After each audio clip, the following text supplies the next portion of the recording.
This channel does not promote any violent, harmful, or illegal activities. All content provided by this channel is meant for an education purpose only.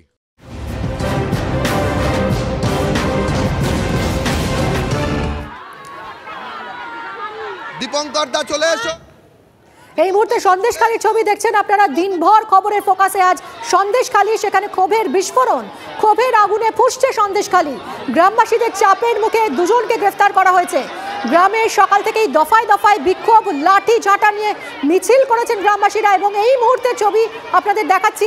সরাসরি চলে যাবো ঘটনাস্থল থেকে, আমাদের প্রতিনিধিরা রয়েছেন। সৌরভ দত্তের সঙ্গে কথা বলবো। সৌরভ, এই মুহূর্তে ছবিটা দেখাবো, দেখো সন্দেশখালী থানার সামনে ছবিটা। সন্দেশখালী থানার সামনে এই মুহূর্তে মহিলারা বিক্ষোভ করছেন। দীর্ঘক্ষণ ত্রিমণি বাজারের সামনে, ত্রিমণি বাজারের মুখে যে জমায়েত ছিল সেই জমায়েত আচমকা কিন্তু মহিলারা সেই ত্রিমণি বাজারের সামনে থেকে তারা সন্দেশখালীর যে থানার সামনে, সেই থানার সামনে দৌড়ে তারা চলে আসেন এবং এই মুহূর্তে পুলিশের সঙ্গে তাদের ধস্তাধস্তি চলছে। তারা চেষ্টা করছেন যে কোনোভাবে এখানে ঢোকার। দিদি দিদি কি দাবি আপনাদের? ইচ্ছা করে কালকে গন্ডগোলটা করেছে, ও ইচ্ছা করে গন্ডগোলটা করেছে। কেন আপনারা হঠাৎ? শান্তি চাই আমরা, গন্ডগোল চাই না, আমরা শান্তি চাই। আমরা সবাইকে নিয়ে ভালোবেসে, সবাইকে নিয়ে এক জায়গায় কাজ করতে চাই, সবাইকে নিয়ে শান্তি চাই, সবাইকে নিয়ে থাকতে চাই, সবাইকে নিয়ে ভালোবাসে আমাদের যখনই ডাকে আমরা তখনই চলে আসি। এই মাত্রায় বেড়ে গেল কেন হঠাৎ বিক্ষোভ? আমাদের সন্দেশখালী থানাকে তিনটে ছেলেকে বিনা অপরাধে বসিরহাটে ওনারা গেছিলেন, ওদেরকে বিনা অপরাধে অ্যারেস্ট করলো সন্দেশখালী থানা। কেন সন্দেশখালী থানা ইনকোশনে অ্যারেস্ট করা হলো কেন? এই মুহূর্তে আমাদের ছেলেদের ছেড়ে দিতে হবে। আমাদের বিক্ষোভ চলবে। ভাই গাড়ি সার্ভিসে গেছিল, তাকে তুলে নিয়েছে বসিরহাট থেকে সৈকত দাস। আমাদেরও অ্যারেস্ট করুক, আমরা যাবো ভিতরে। মহিলারা যেটা বলছেন যে তাদের তিনজনকে গ্রেফতার করা হয়েছে, গ্রামবাসী তিনজনকে গ্রেফতার করা হয়েছে, তার জেরেই তারা আজকে বিক্ষোভ দেখাচ্ছেন, তাই তো? হ্যাঁ, আমরা সেই জন্য বিক্ষোভ দেখাচ্ছি। আমাদের ভাইকে আটকে দিয়েছে আজকে। আমাদের সবাইকে অ্যারেস্ট করুন, আমাদের সবাই মেয়ে ছেলেকে অ্যারেস্ট করুন। এখানে সকলকে অ্যারেস্ট করতে হবে। গ্রামবাসীরা বলছেন সকলকে অ্যারেস্ট করতে হবে, সকলকে অ্যারেস্ট। কি বলছেন? এদিকে আসুন, এদিকে আসুন।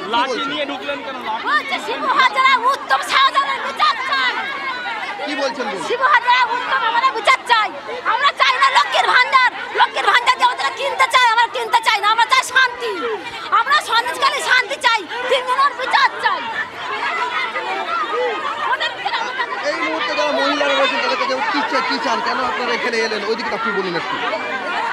আমরা চাই উত্তম সর্দারকে গ্রেফতার।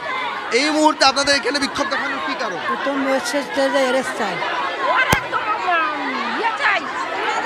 ফাঁসি চাই, ওর ফাঁসি চাই। ও আমাদের রাত্রি 10টা 11টা সময় আমাদের আসতে হয়। ওর ফাঁসি, একদম ফাঁসি। এই মুহূর্তে থানার সামনে কিন্তু যে জমায়েত, সেই থানার সামনে জমায়েতের কারণ হিসেবে এখানকার মহিলারা বলছেন যে গ্রামবাসী যারা রয়েছেন তিনজন, সে তিনজন গ্রামবাসীকে অ্যারেস্ট করা হয়েছে। কেন তাদেরকে অ্যারেস্ট করা হলো সেই জন্যই কিন্তু হঠাৎ করে ত্রিমণি বাজারের সামনে যে জমায়েত ছিল সেই জমায়েতটা থানার সামনে চলে আসে। ব্যারিকেড করা ছিল, সেই ব্যারিকেড ভেঙে তারা ত্রিমণি বাজার থেকে অন্তত প্রায় 200 থেকে 300 মিটার হবে, সেই ত্রিমণি বাজার থেকে তারা কিন্তু দৌড়ে এই থানার দিকে চলে আসেন এবং থানার সামনে এসে তারা বিক্ষোভ দেখাতে থাকেন। তাদের বক্তব্য তাদের সকল গ্রামবাসীকে অ্যারেস্ট করতে হবে, সকল গ্রামবাসীকে অ্যারেস্ট করতে হবে। একটু দীপঙ্করকে এগিয়ে আসতে বলবো, একটু দীপঙ্করকে এগিয়ে আসতে বলবো। এখানে যারা মহিলারা রয়েছেন তাদের সঙ্গে একটু কথা বলার চেষ্টা করবো। যে তারা কি চান, তারা কিসের দাবিতে চান। আপনারা কি চান? এখন কি চান? শাস্তি চাই, শাহজাহান উত্তম সিংহ হাজারা শাস্তি চাই, ওদের অ্যারেস্ট চাই, ওদের আমরা শাস্তি চাই, আমরা সন্দেশখালী শান্তি চাই। আপনারা এখন কেন চলে এলেন? আমরা তো ওখানে দাঁড়িয়েছিলেন উইকেট হাতে কেন এলেন? আমাদের তিনজন এখানে অ্যারেস্ট করা হয়েছে পুলিশ প্রশাসন, কিছু বড় লোকদের জন্য, গরিব লোকদের জন্য নয়। আমরা কি মানুষ নয়? আমরা কি গরিব বলে কি আমরা কি ফেল না? কই সাধারণ মানুষদের কিছু হলে পুলিশ যায় না? কই এরা মাত করে না? হ্যাঁ, আমরা ভিতরে যাব না, উত্তম সরদারকে এখানে এনে ফেলে দেওয়া হবে এক্ষুনি। আমাদের না যেতে দিন। কি প্রমাণ আছে যে উত্তম সরদার ওখানে আছে? আমরা সেটা নিজের চোখে দেখবো, ওকে আমরা নিয়ে আসবো এখানে। হ্যাঁ, ওদেরকে এখনই আমার দরকার। আপনারা উইকেট হাতে, কেউ উইকেট হাতে তুলে নিয়েছেন, কেউ লাঠি, কেউ বাঁশ বাটা। মুন্ডুটা নেবো, ও আমাদের মানে কোলার স্বামীকে ওরা আমাদের হুমকি দিয়েছে, তোমরা যদি না 2-3 বছরের করে বাচ্চা, আমরা যদি না যাই শিবুর গ্রেফতারের দাবিতে এই মুহূর্তে অনড় গ্রামবাসীরা তাদের আন্দোলন তারা চালিয়ে যাবেন বলছেন। আমাদের আরো এক প্রতিনিধি রয়েছেন এই মুহূর্তে, দীক্ষা ভূঁইয়া। দীক্ষা, উত্তম এবং শিবুর নামে কি এফআইআর দায়ের হয়েছে এবং যে 3 জনকে গ্রেফতার করেছে, 3 জন গ্রামবাসীকে গ্রেফতার করেছে, তাদেরকে ছাড়ার ব্যাপারে কি জানা যাচ্ছে? পুলিশ কি মানে এই ক্ষোভ প্রশমনে কি ব্যবস্থা নিচ্ছে পুলিশ?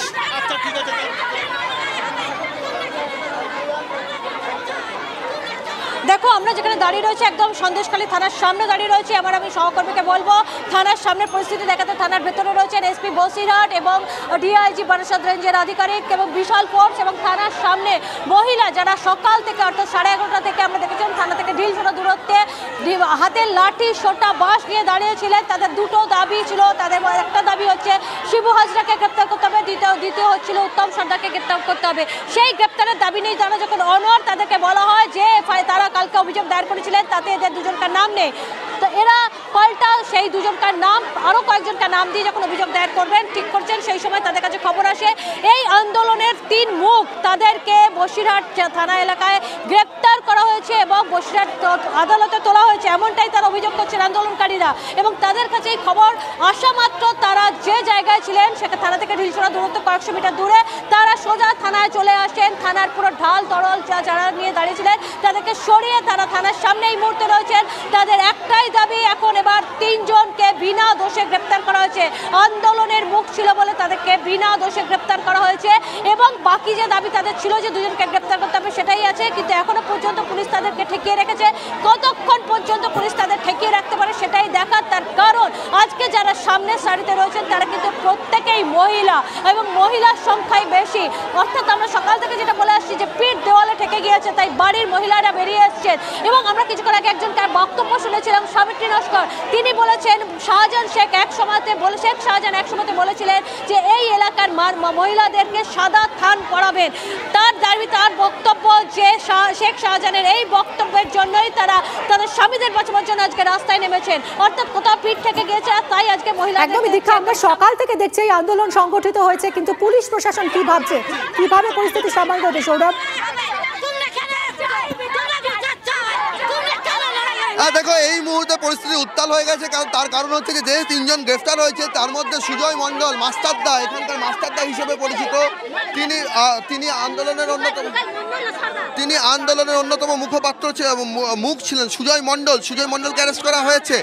সেই অভিযোগ কিন্তু তারা করছে, তাকে অ্যারেস্ট করা হয়েছে সুজয় মণ্ডলকে, সৈকত দাসকে আর বাপন মণ্ডলকে অ্যারেস্ট করেছে। আমাদের 3টে ছেলে মাস্টারদা, হ্যাঁ মাস্টারদা কি কারণে অ্যারেস্ট করা হলো? সৈকত দাস পিকাই, যার ওর আমার ভাই পিকাই, কি কারণে অ্যারেস্ট করা হলো সেটা আমরা জানতে চাই প্রশাসনের কাছে। বাপন মণ্ডল আমাদের পাড়ারই ছেলে। মণ্ডল, সৈকত দাস, পিকাই এবং বাপন মণ্ডল, এই 3 জন কিন্তু এই আন্দোলনের গত 7 দিন ধরে যে আন্দোলন চলছিল সেই আন্দোলনের অন্যতম মুখ ছিলেন। সেই আন্দোলনকে নেতৃত্ব দেওয়ার প্রশ্নে এনারা কিন্তু একেবারে সামনের সারিতে ছিলেন। সকাল থেকেই কিন্তু গতকালের ঘটনার পর, অর্থাৎ কালকে যে অগ্নিসংযোগের ঘটনা ঘটে, উত্তম সর্দারকে মারার যে ঘটনা ঘটে, তারপর থেকেই আজ সকাল থেকে সুজয় মণ্ডল, পিকাই এবং বাপন মণ্ডল এরা কিন্তু এলাকা ছাড়া ছিল, তারা এলাকায় তাদেরকে দেখা যায়নি। এই মুহূর্তে যে সময় তারা খবর পান কোথা থেকে অ্যারেস্ট করা হয়েছে তাদেরকে, বসিরহাট থেকে ওরা বাইক সার্ভিসে গেছিল, বসিরহাট থেকে ওদের সাধারণ ছেলে, ওরা এই আন্দোলনে যোগ ছিল, সেই সূত্রে ওদেরকে ওখান থেকে তুলে নিয়েছে। আর তুমি শুনলে যে বসিরহাটে তারা বাইক সার্ভিসিং এর কাজে গিয়েছিল, সেই সময় এই 3 জনকে অ্যারেস্ট করা হয়েছে এবং সেই জায়গা থেকেই কিন্তু কিছুক্ষণ আগে তারা কিন্তু এখানে ত্রিমণি বাজারে যে জমায়েত ছিল, সেই জমায়েত আচমকা সেখানে একটা তরঙ্গের সৃষ্টি হয়। সমস্ত মহিলারা, একেবারে সামনের সারিতে মহিলারা ব্যারিকেড ভেঙে থানার দিকে চলে আসেন, থানার অভিমুখে চলে আসেন।